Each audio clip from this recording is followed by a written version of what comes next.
just about a month away from Swimbait Universe Gathering number 4 to be held at Rockahawk Campground in Lenexa, Virginia on the date of September 24th. And to say that I'm excited would be an understatement because I am a certified tackle junkie. As you can see here from all this stuff in the background, I've accumulated more than I can ever use in a lifetime, and I'm intent on accumulating more and more and more and more.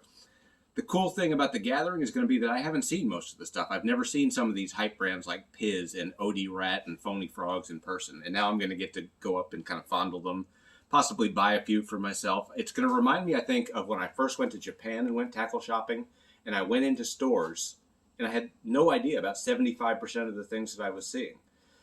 And I'm going to bring some money to this gathering, but it's not like you're going to buy a $3 bag of worms or a $6 crankbait. A lot of these baits are $100, $200, even more than that. These guys are absolutely crazy in terms of what they spend.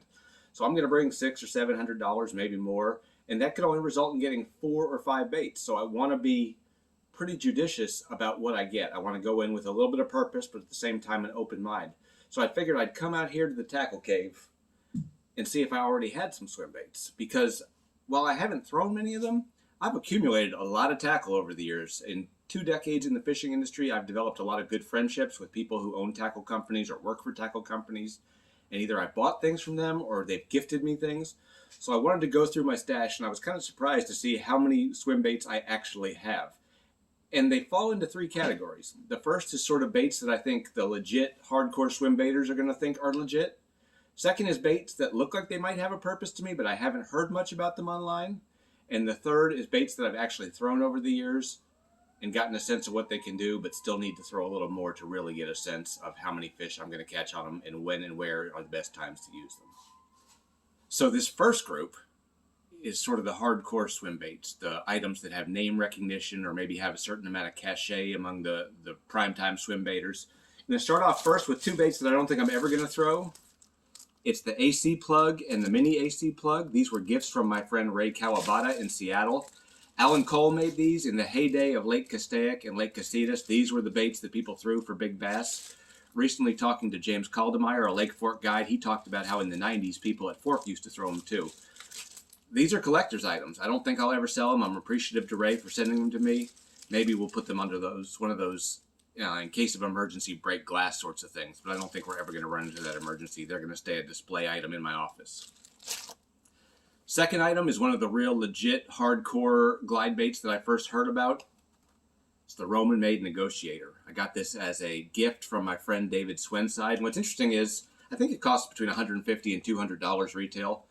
When I first got it, I thought, I'm scared shitless to throw something like this that cost that much. And also, it seemed huge. But compared to some of the swim baits I've thrown since then, it doesn't seem so big. And compared to some of the things we're going to see at the gathering, it doesn't seem so expensive anymore either. I think this one needs to get broken out of the package and thrown.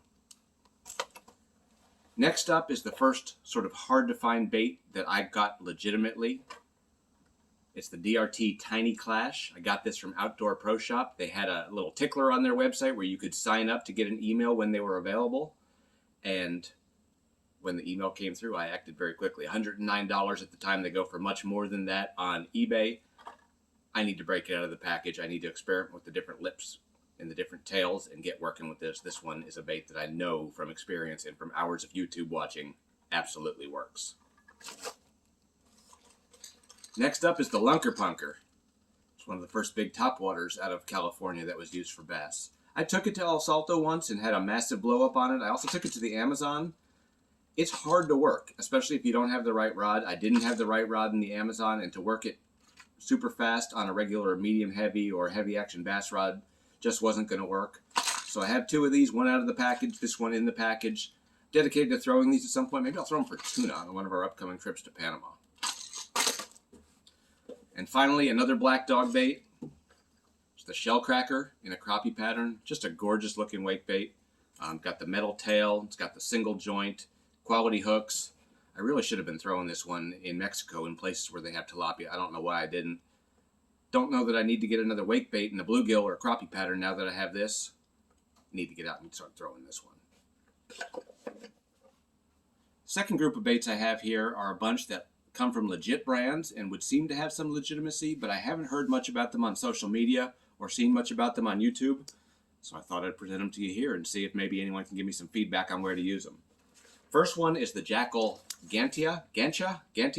It's a 4-piece swim bait, natural bait fish color. Looks really good to me. I've seen some swimming action videos. It looks good in the water.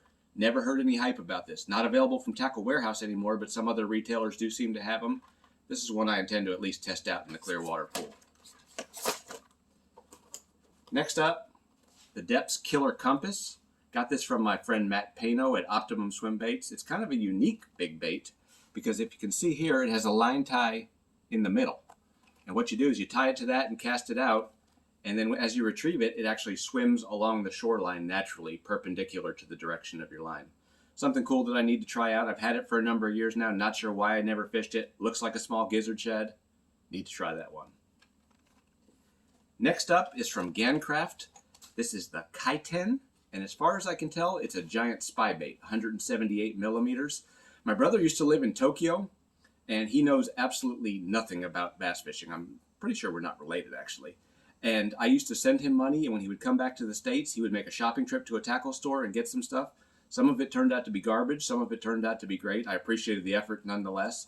This is a bait that I haven't tried out. Obviously, Gancraft is known for their jointed claw glide baits. Beyond that, I don't know much about the company. This is a bait I need to try out. If not for bass, then maybe for muskies.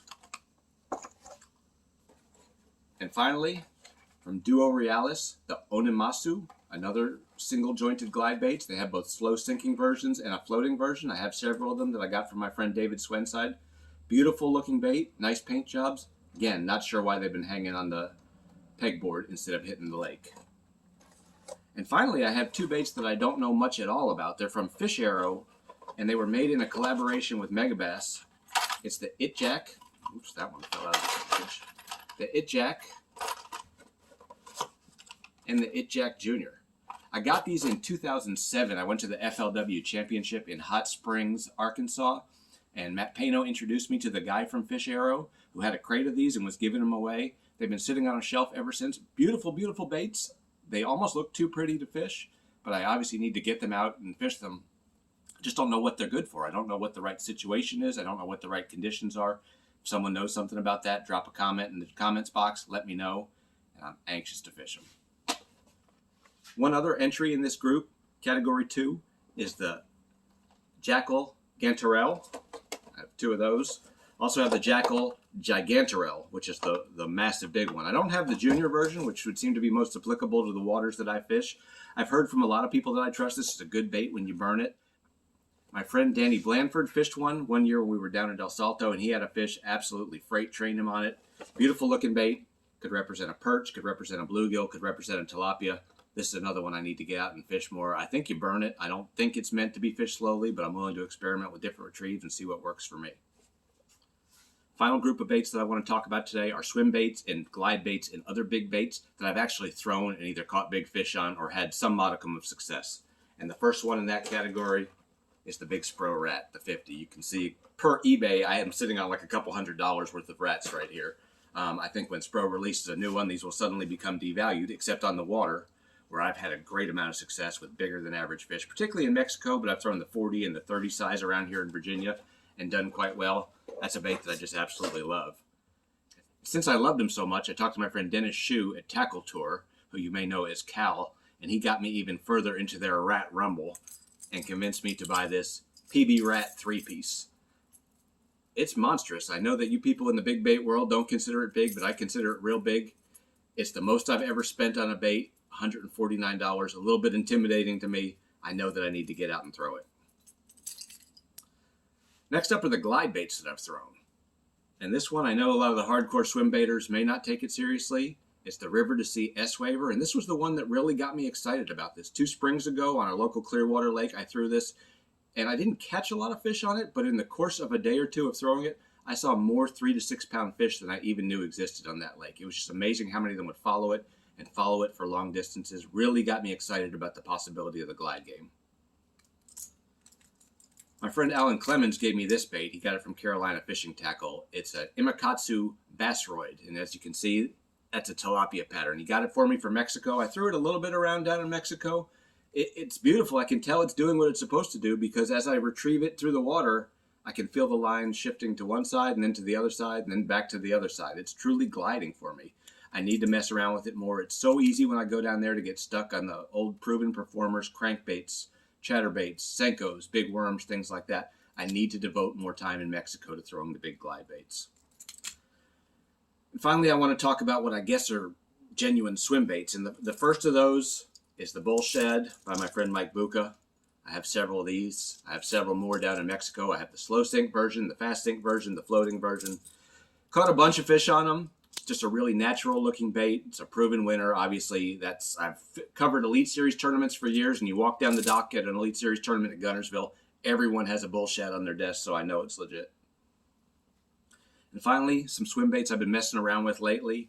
One of the Elite Series pros told me about this. It's called a Tim Farley swimmer. I have a 5-inch here and a 7-inch here. They're from the Lake Lanier area. I bought them at Lake Hartwell Marine, which is a really good store down, as you might guess, at Lake Hartwell. I fished them a little bit at Lake Anna here in Virginia and caught some fish on them. Need to fish them more under the right conditions. I really think that's going to be a winner. And along those same lines, my friend Barry Helmsley gave me during a recent trip to El Salto this Swimbait, which is another high-dollar bait from the Lake Lanier area. It's supposed to be even better than the Farley. That remains to be seen because I haven't thrown it yet. Really excited about getting out and throwing these baits on some of our local lakes. Obviously represents a shad or a herring very closely. I think it's going to be a killer. So after all that, I realized I kind of don't need a starter kit of swim baits. I have plenty of swim baits to get started on here in Virginia and in Mexico and California and Texas, wherever else I may go fishing. What I really need is to be around a bunch of people who are used to throwing these baits and who live and die by these baits. I need to get the confidence that when the bite gets tough to stick with it and not switch to a chatterbait or a Senko or something like that. That's why I'm so excited about the gathering. Hannah and I are going to be down there. Going to try to remember to wear my half-past first cast tuna hat, even though it's not a tuna event. Hannah's going to be rocking some special swim bait merch down there. If you see us, please come up and talk to us. Let me know which of these swim baits are legit, which ones are truly garbage. Help convince me as to which things I should buy down there. I can't wait to spend some money. I can't wait to get further into this swim bait game. You've seen a bit of my tackle cave. I'll be back here for more videos about swim baits and other things. I'll be reporting back to you after the gathering with what I buy. Drop questions in the comment box. Please hit us up on social media. Go to halfpastfirstcast.com. Sign up for our newsletter. And we'd love to have you join us on a trip. See you soon. See you at the gathering.